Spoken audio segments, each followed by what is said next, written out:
Hey, salut l'internet et bienvenue aujourd'hui pour ce nouvel épisode de Back to the DeLorean. Aujourd'hui, nous nous attaquons au numéro 27 de construire cette DeLorean. Et vous savez quoi? On a terminé le moteur dans le précédent épisode. Donc maintenant, nous allons commencer la construction des pièces mécaniques. C'est parti, tout de suite, pour le magazine. Et comme à notre habitude, nous allons commencer ce magazine par la première page qui contient comme toujours un petit sommaire ainsi que toutes les pièces qui seront contenues dans ce numéro. Sur la deuxième page de ce magazine, nous avons donc un dossier s'intitulant Assemblage. Vous trouverez donc dedans le début et la fin du schéma de construction de votre pièce, avec ici une petite photo vous montrant votre pièce au final. Sur la troisième page de ce magazine, nous avons donc un dossier s'intitulant « Ce qu'en disent les critiques ». On y apprend tout simplement que les critiques de l'époque avaient très bien apprécié le film et avaient fait beaucoup d'avis positifs. Sur la quatrième page de ce magazine, nous avons donc la suite et la fin de ce dossier avec quelques petites anecdotes. Nous disons tout simplement que les critiques avaient apprécié le fait d'embarras qu'il pouvait y avoir entre un jeune des années 1985 qui retournait dans le temps rencontrer ses parents à 17 ans. C'était plutôt là-dessus qu'ils avaient apprécié.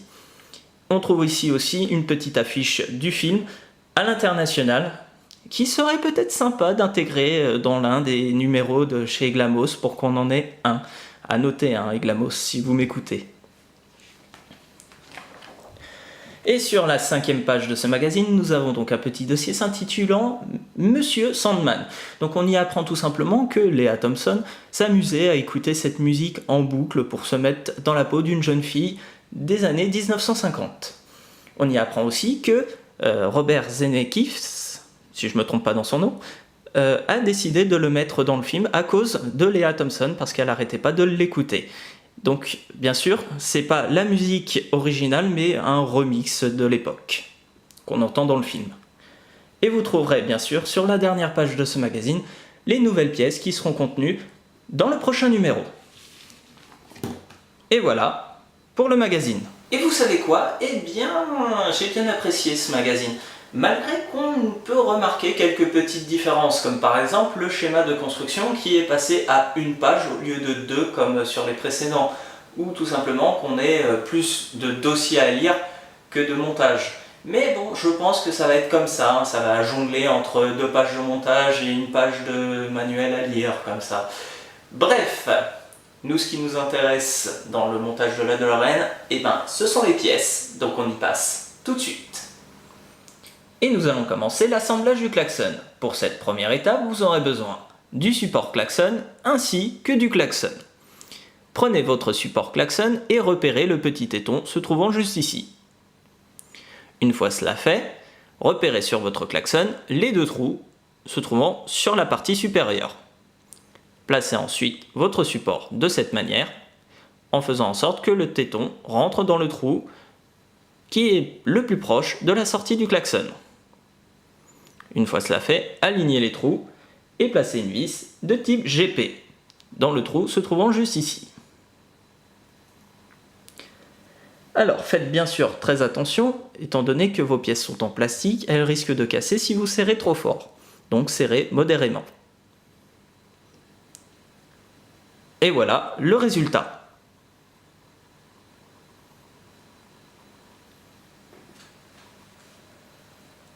Et pour la deuxième étape de ce montage, vous aurez besoin du châssis du véhicule monté dans un précédent épisode, ainsi que de votre klaxon monté précédemment. Repérez sur votre klaxon le petit téton se trouvant juste ici. Il devra rentrer dans le trou le plus gros. Placez donc votre klaxon de cette manière. Puis alignez le trou avec le support. Et une fois cela fait, placez une vis de type NM dans le trou pour visser l'ensemble.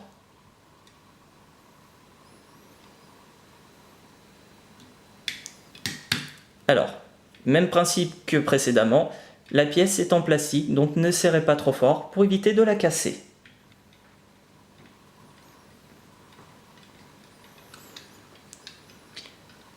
Et voilà le résultat.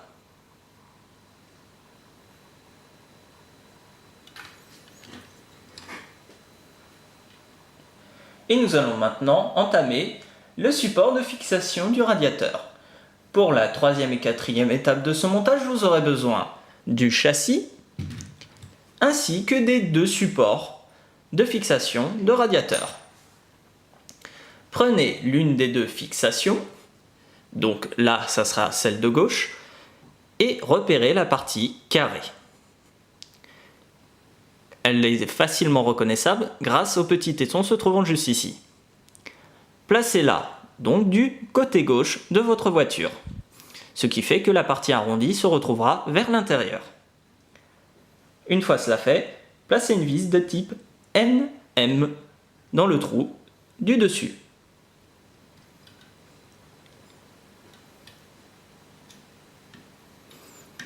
Puis vissez. Alors, cette fois, n'hésitez pas à serrer correctement votre pièce car celle-ci est en métal et ne risque pas de casser. Puis refaites la même chose pour l'autre côté.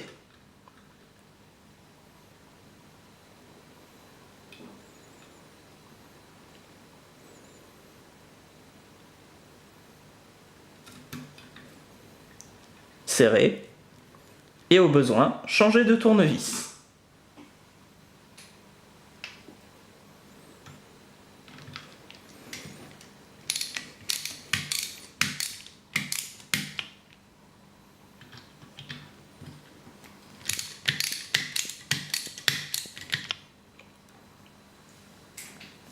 Et voilà le résultat.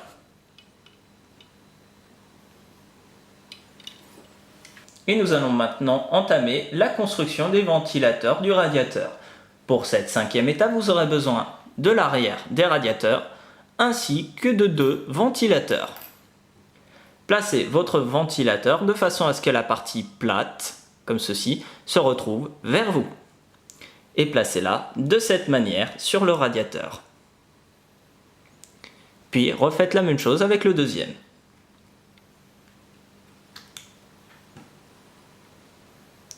Et pour finir, placez une vis de type HP dans l'un des deux trous.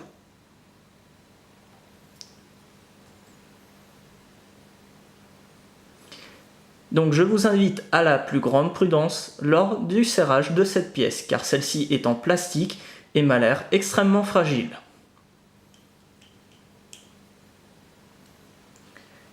Puis, replacez une deuxième vis de type HP dans le deuxième trou.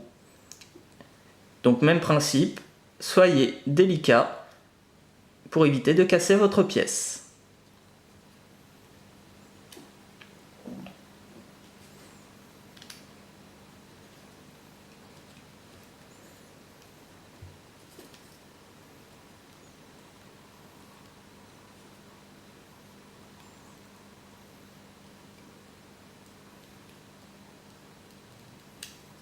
Et voilà le résultat.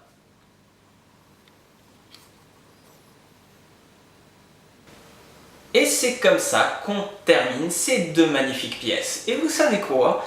Eh bien, je pourrais dire que je n'ai rien à dire sur le châssis. Par contre, sur cette pièce-là, un petit peu plus. Mais on y reviendra. On va commencer par le châssis. Alors, comme vous le savez, nous avons placé cette petite pièce qui est le klaxon. Donc là-dessus, c'est une pièce en plastique et pour une fois, je n'ai rien à dire, tout simplement parce que c'est une pièce bien placée auquel on ne va pas retoucher ou fixer autre chose dessus. Donc, très bien placé. On pourra féliciter aussi Iglamos de nous avoir fourni deux supports en métal pour la pose future du radiateur. Alors ces pièces-là sont en métal pour une simple et bonne raison, c'est que quand on va visser le radiateur, je suppose qu'on va devoir légèrement forcer dessus. Et si c'était en plastique, ça aurait eu tendance à casser. Donc pour le châssis, c'est tout ce qu'on a monté dessus. Passons maintenant au radiateur. Alors il faut savoir que le radiateur est une pièce qui est totalement en plastique et qui aurait tendance à casser, je pense, ici si on force de trop. Alors comme quand vous vissez, vous la placez comme ça, faites très attention à ne pas trop forcer pour éviter de casser les petits supports ici. Autre point important, au niveau des vis se trouvant ici et ici, il faut savoir qu'ils ne sont pas vissés complètement, tout simplement pour pouvoir laisser tourner les ventilateurs. Donc ne vous inquiétez pas si elles dépassent légèrement. Donc sur cette pièce, j'ai rien d'autre à dire. Donc ça veut dire que nous arrivons à la fin de cette vidéo. Et vous savez quoi mes chers voyageurs temporels? On se retrouve très rapidement pour la suite.